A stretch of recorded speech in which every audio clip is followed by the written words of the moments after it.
자, 이제부터는 이제 사도 바울의 루트를 찾아서 이탈리아 편 이 시실리 섬에 있는 수라구사에서부터 시작을 합니다. 이제 시실리까지 비행기를 타고 와서 이곳에서 다시 이 수라구사까지 한 시간 남짓 이 동쪽 해안가를 따라서 드디어 수라구사에 도착을 했고, 뭐 아주 컴팩트하게 이 오밀조밀 들어선 이곳이 그 유명한 이 수라구사입니다.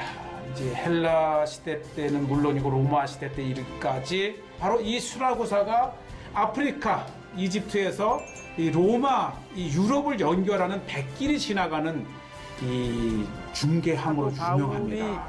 2000년 전 로마로 가던 항해길에 잠시 정박했던 수라구사의 지금의 모습입니다. 사도 바울이 이 도착했을 당시에 이미 이 수라구사에는 이 유대인 공동체가 있었고, 또 그 유대인 공동체를 증명해주는 그 후대까지도 회당과 또 유대인들의 대표적인 이 미크베 정결탕이 있습니다. 우선 이 수라구사의 유대인의 흔적, 이것을 이제 바울과 연결할 수 있죠. 한번 찾아가 보겠습니다. 그리고 이제 유대인들을 통해서 직접 복음을 전해 나가는, 그리고 이제 헬라인 또 이방인까지 전파가 되지만, 그래서 이 사도 바울의 루트를 연구함에 있어서 굉장히 중요한 것이 유대인 공동체. 자, 요겁니다. 이제 오늘의 하이라이트죠.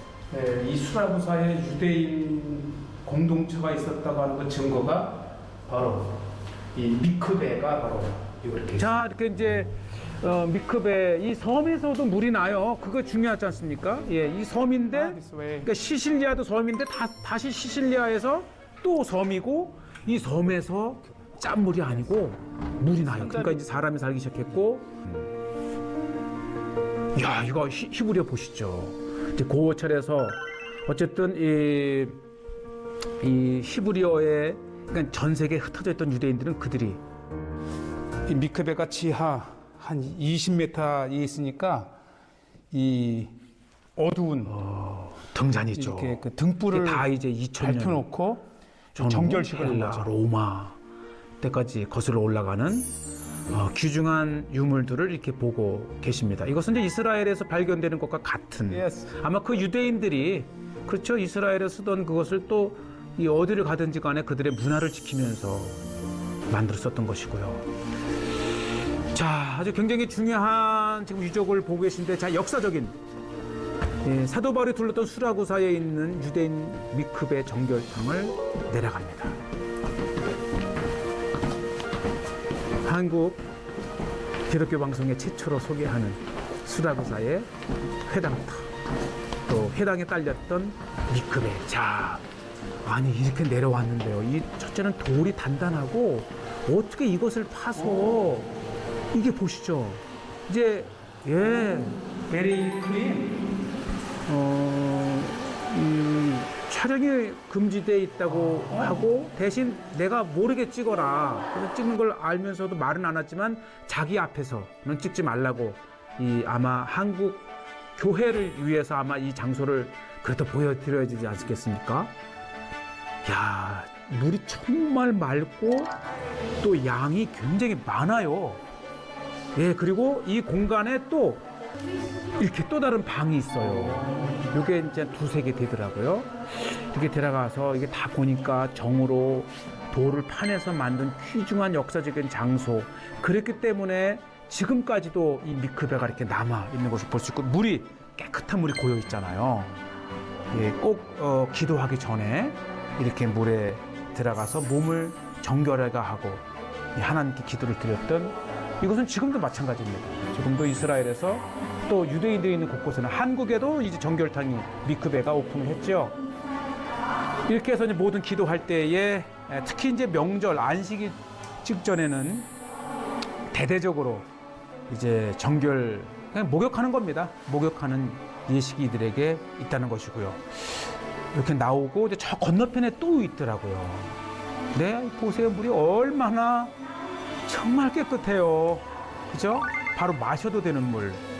그리고 이 물이 천수백 년이 지난 지금에도 이렇게 솟아나고 있다고 하는 것. 그리고 이 물이 솟아나는 곳이 바로 섬이라고 하는 곳입니다.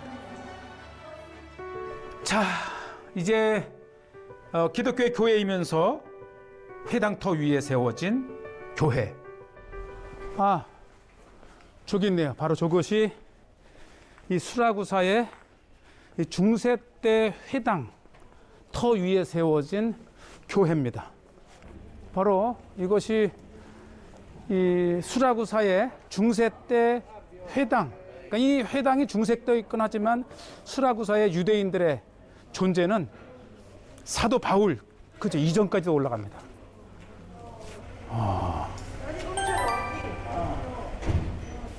아쉽게도 회당터로 내려가는 곳이 이렇게 막혀 있는데 어쨌든 이 회당터 위에 교회가 세워진 것은 유대인인 사도 바울이 이곳 수라구사에 도착을 해서 3일간 있었잖아요. 어쩌면 유대예법에 따라 이 회당을 방문했을 수도 있는 거죠. 그리고 그 사도 바울의 기독교가 그 귀중한 회당터 위에 이게 교회를 세워놨습니다. 들어가지 못하는 게 굉장히 아쉽네요. 이게 이제 닫혀 있어서 좀 아쉬웠는데 이게 알고 보니까 이게 원래가 닫혀 있는 거였더라고요. 잠시 이제 뭐를 확인하기 위해서 수리차 열려 있어서 그렇게 이렇게 안쪽의 일부나마 시청자 여러분들께 보여드립니다. 그리고 이제 이 회당터 위에 교회가 이렇게 세워져 있고요. 어쨌든 이 이탈리아 수라구사도 자체가 이제 거대한 기독교 국가이기 때문에 정말 교회가 많고 그랬기 때문에 사도 바울과 관련된 이 역사적인 장소들을 볼 수가 있는 겁니다. 어쨌든 이탈리아는 기독교 문화의 집합체죠. 또 그것을 예술로 승화한 조각과 또 성화와 그다음에 음악이 정말 풍성한 땅이기도 합니다. 예수 그리스도의 십자가의 달리심.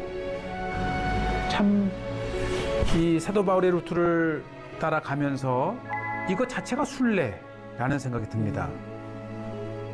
이 교회가 회당터 위에 세워졌기 때문에 곳곳에 이렇게 회당 그 지하의 모습을 이렇게 들여다볼 수 있도록 해놨고 여기도 있고요. 이 교회의 바닥은 회당터죠.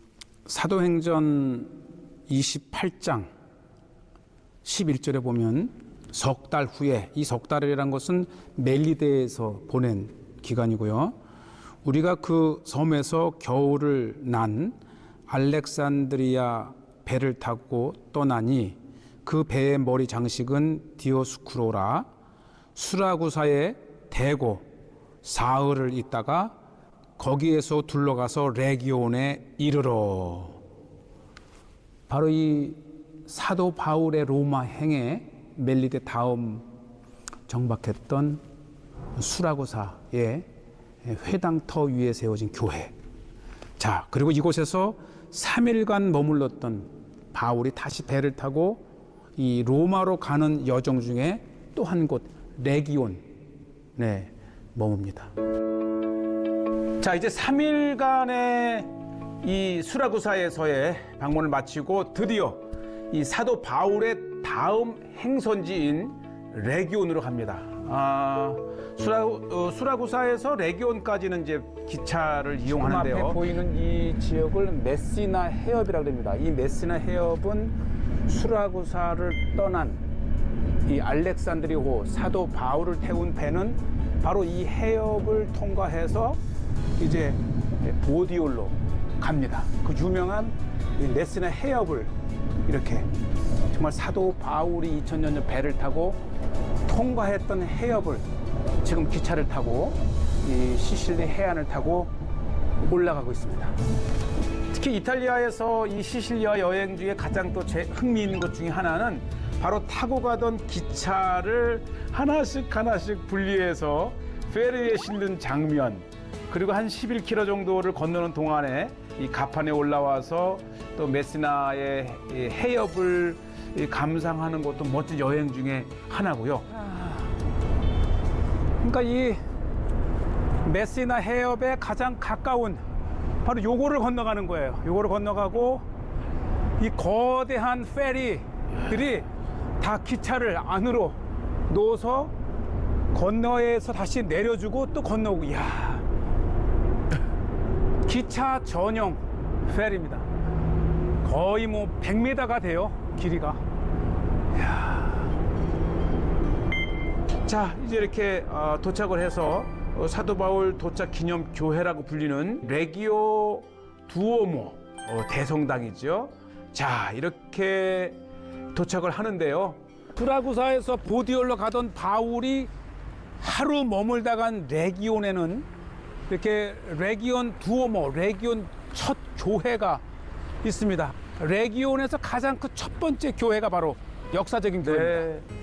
일단 안으로 늦었지만 이제 들어가니까 벌써 어두워지면서 조명을 밝혀놨는데 정말 우아합니다. 보시죠. 이게 이제 낮의 모습하고 밤의 모습이 완전히 다르다 그래요. 그래서 꼭 이 밤의 모습과 이 낮의 성당 내부 모습을 꼭 보셔야 합니다. 예스. 땡큐. 바로 요 그림이 레기온이 어떤 곳인지를 설명해 주는데, 바로 이 두오모 내부에 사도 바울 도착하는 모습이 성화로 그려져 있습니다. 레기온 대성당 안 이 벽면에는 저렇게 레기온에 도착해 세례를 베풀고 복음을 전하는 바울의 성화가 있는데, 사도행전 28장 13절에 보면 거기서 둘러가서 레기온에 이르러 하루를 지낸 후 남풍이 일어나므로 이튿날 보디올에 이르러, 이렇게 수라구사를 떠난 사도 바울의 배가 이 레기온에 둘러 하루를 머물렀다 라는 이 말씀에 근거해서 이렇게 레기온에 도착해서 현지의 기독교인들에게 축복하고 또 말씀을 전하는 바울의 성화가 저렇게 그려져 있습니다. 특히 이제 사도 바울이 지나갔던 그 레기온이 어떤 도시인가를 이제 아는 게 되게 중요한데, 바로 이곳이네요. 이 시실리아와 레기온이 이 해협이 지나는 바로 가에 로마 시대 때의 이 목욕탕 유적이 있습니다. 이게 왜 중요하냐면 1800년대의 엄청난 지진으로 거의 레기온 시가 완전히 폐허가 되면서 모두가 다 땅 밑에 흔적도 없이 사라졌는데, 몇 안 되는 로마와 그 이전 그리스 시대 때의 유적이 이렇게 남아 있습니다. 자, 바로 이게 2000년 전 사도 바울이 레기온에 하루 머물다 간 그 당시의 로마 시대 때 유적이라는 데 의미가 있습니다. 예, 이렇게 로마 시대의 유적을 보면서 이 사도 바울이 로마로 가던 중에 이곳에 정박할 수밖에 없었던 중간 중요한 기착 항구였다고 하는 것입니다. 아주 그 일부 목욕탕 바닥에 화려한 모자이크도 볼 수가 있고요. 어쨌든 이 시칠리아 섬과 이탈리아 본토를 연결하면서 또 하나가 이제 알렉산드리아 이집트에서 이 해협을 지나서 이 로마로 가는 길목, 그랬기 때문에 이 경제 무역으로도 그렇고 또 이 지정학적으로도 굉장히 중요한 위치가 바로 레기온입니다. 아주 중요한 자료입니다. 자, 이제 레기온의 방문을 마치고 드디어 보디올로 갑니다. 지금 이제 드디어 보추올리, 즉 보디올에 도착을 했습니다. 자, 그렇죠. 오늘날 이 보디올의 이름은 포추올리. 이 로마 시대 때 최대의 항구 도시였던 보디올이 오늘날에는 아주 한가한 그저 뭐 이렇게 어촌 도시이면서 아주 한산하고 어떻게 보면 정감 있는 도시이기도 하고요. 사도 바울이 로마로 가기 위해 도착한 보디올, 오늘날의 이름은 포추올리. 그리고 요 광장 이름이 사도 바울의 광장. 그다음에 이 길을 따라서 이렇게 쭉 길을 따라서 아예 이 거리를 비아 바울로스, 즉 바울의 길이라고 하는 이름으로 오늘날 바울이 도착했던 보디올은 완전히 이 바울의 이름을 딴 광장, 바울의 이름을 딴 거리, 완전히 바울을 기념하는 도시가 됐어요. 예, 사도 바울을 이름한 거리가 있고 요 앞에 요 교회 앞에 사도 바울이 도착한 기념비가 보디올 항구를 내려다 보이는 이곳에 파울로 디 타르소, 다소의 바울의 이름을 한 교회 벽면과 또 이게 기념비네요. 이 거대한 돌에 그렇죠. 파울로 디 타르스.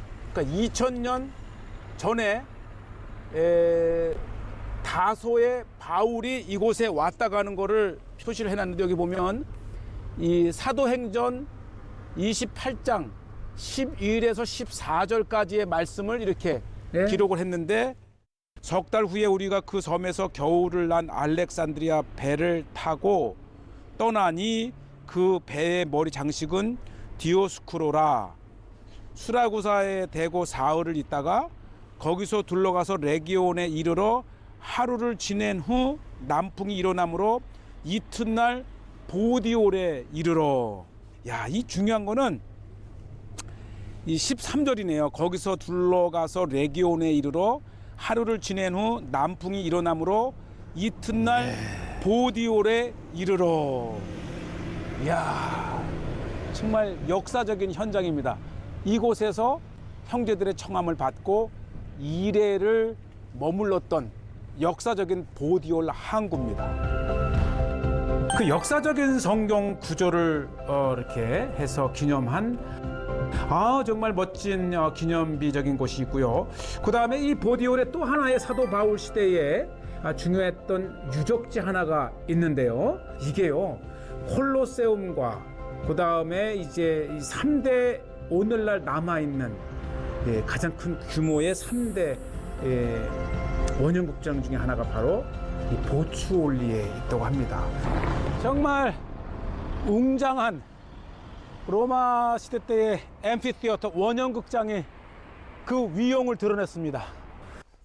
여기는 이제 관중이 들어오지 않는 지하의 세계죠. 이 로마의 콜로세움은 지상만 공개를 했는데 오히려 이 보추올리는 이 지하를 오히려 공개를 해서 아주 콜로세움의 이 원형극장을 볼 수 있는 정말 좋은 기회였어요. 원형극장이 길이가 146m, 폭이 116m에 약 2만여 명의 관객이 앉을 수 있는 곳이래요. 그러니까 이 당시의 보디올에 얼마나 큰 규모의 도시였는지를 이제 알 수가 있죠. 기둥이 멀리서 볼 때는 그런데 가까이서 보니까 엄청난, 그러니까 이만큼의 도시, 이 원형극장을 지을 정도의 힘과 재력과 이 인구가 됐다는 거죠. 아주 생생한 사도 바울 당시 이 보디올의 현장입니다. 이 사도 바울의 로마행을 우리가 읽으면서 특히 이 보디올의 이 원형극장을 보면서 정말 생생한 사도 바울 시대로 돌아간 이 보디올의 모습을 보시고요. 특히 이제 한국 방송으로 처음으로 이렇게 도착했던 보디올을 성지가 좋다 해서 소개를 하고 있습니다. 이 보디올에 도착한 사도 바울은 1회 동안 이곳에서 이제 머물다가 드디어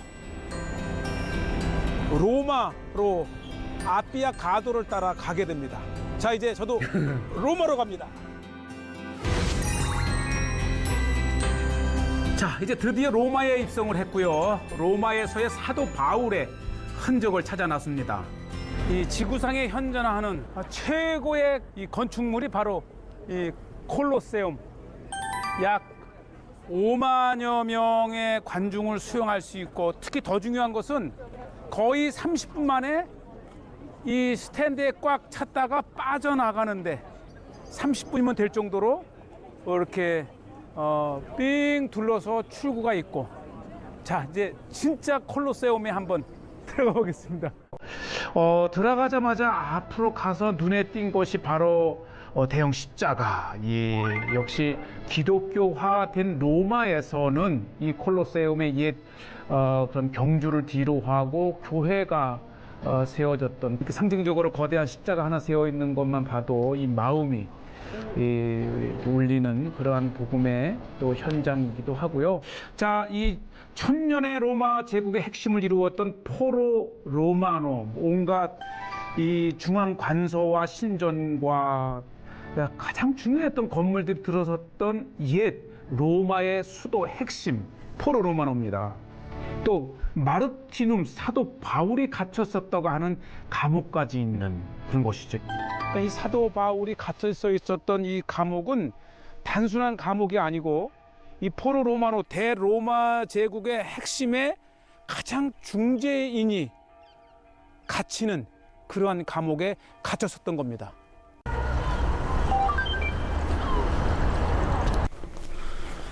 로마 시대 때 길을 그들의 보존을 해놨습니다. 바로 이 사도 바울이 갇혔던 마메르티노 감옥 그 기념 교회가 있는 곳입니다.